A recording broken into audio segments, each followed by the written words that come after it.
Hello and welcome back to the channel, everyone. I am finally in Beijing, the capital of China. I'm standing in front of the Forbidden City, or what it's known as the Palace Museum. I have just got a ticket. You're meant to book online 1 to 7 days in advance, and I tried to do that exactly 7 days before, and they booked out within 30 seconds. But I found online that foreigners can most of the time buy a ticket at the ticket office on the day. I have thankfully already bought a ticket. The tip is to go to the East Gate, Donghuamen, follow the mass of people, come across to, there's a ticket service. It says here, the Palace Museum Visitor Center, and then ticket service. Line up, show your passport. They'll get you to sign a document saying you're not part of a tour, you don't have a Chinese mobile number, blah, blah, blah. Pay 60 yuan, and then you can enter. Okay, I'm in the Forbidden City. It was very quick to get through. It is very, very wide. This is a massive square. Look at it.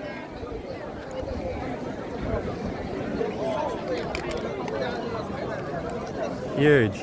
What we've just come through now, that's the main gate called Meridian Gate, and it was built in 1420. There seems to be less people this way. Most people are going through this part, but it's too many people. Let's go this way and see what's up here. The Forbidden City is the largest palace complex in the world, and it's about 720,000 square meters, and there's 980 buildings here. I can't believe that. And it's the largest ancient palace still standing. The palace started being built in 1406. It's called the Forbidden City because normal, ordinary people were forbidden from entering for nearly 500 years. You also might be wondering why a lot of the roofs look orange or yellow, and that's because yellow was the emperor's favorite color, so he wanted his favorite color on all the roofs. According to legend, there are 9,999 rooms here. However, the real number is about 8,700. Now, they said there was 9,999 because odd numbers, especially the number 9, symbolize masculinity and power. The two things you would have needed to be an emperor. The Forbidden City is surrounded by a 10-meter high wall and also a 52-meter wide moat. So first you had to swim across a moat without being noticed or stopped.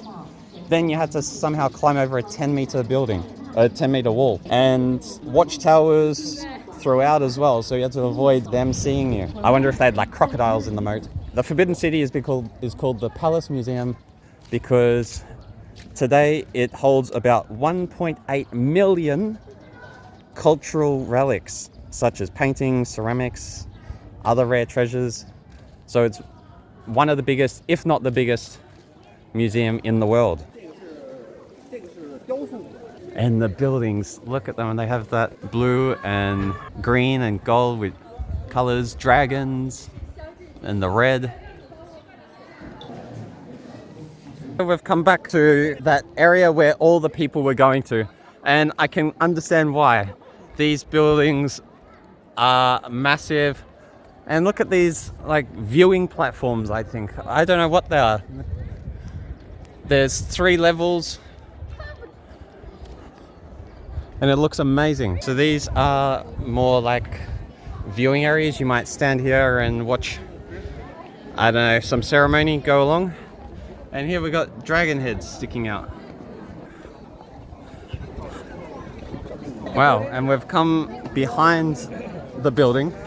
And what I first noticed is this park land at the back. Now, I don't know if it's part of the Forbidden City or... I know there's a park behind it or something, so maybe it's that. But you can climb up to the top of those pagodas and I can see people and you'd have a great view of the Forbidden City. I might put that part of the video in now.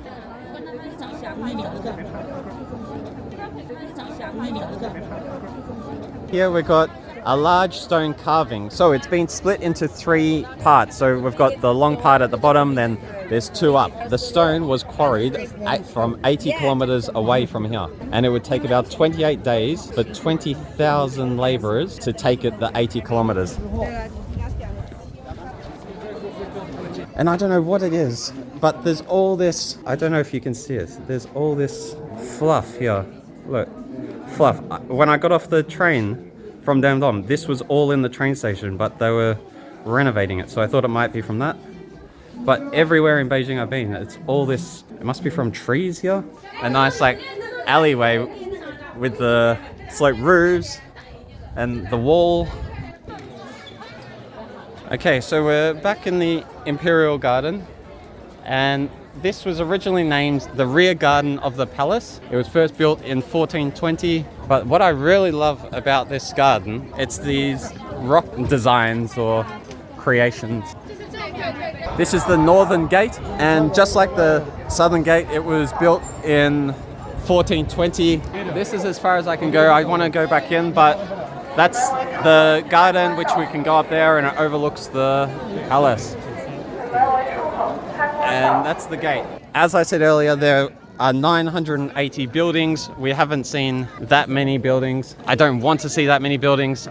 So I looked at, I think, the most impressive buildings. Not much to see inside them. Like, some of them were blocked off. Some of them you could only see a little bit. But definitely worth walking along the eastern and western edges of the Forbidden City to get away from the crazy amount of people that are here. If you're a foreigner, don't even bother trying to book a ticket online, because you have to use like a WeChat program, which you have to translate everything, and then by the time you do that, it's going to be booked out. Come in the morning sometime. I arrived late, like 11:30, so it doesn't have to be super early. And if you're a foreigner, I think the chances are very high that you'll get a ticket on the day. Once you move away from the central part, which all the tour groups go through, it's a lot nicer experience. So I hope you enjoyed a visit to a place that banned us for 500 years, the Forbidden City. Please like the video, subscribe to my channel if you haven't already, and I'll see you at the next stop. Bye for now.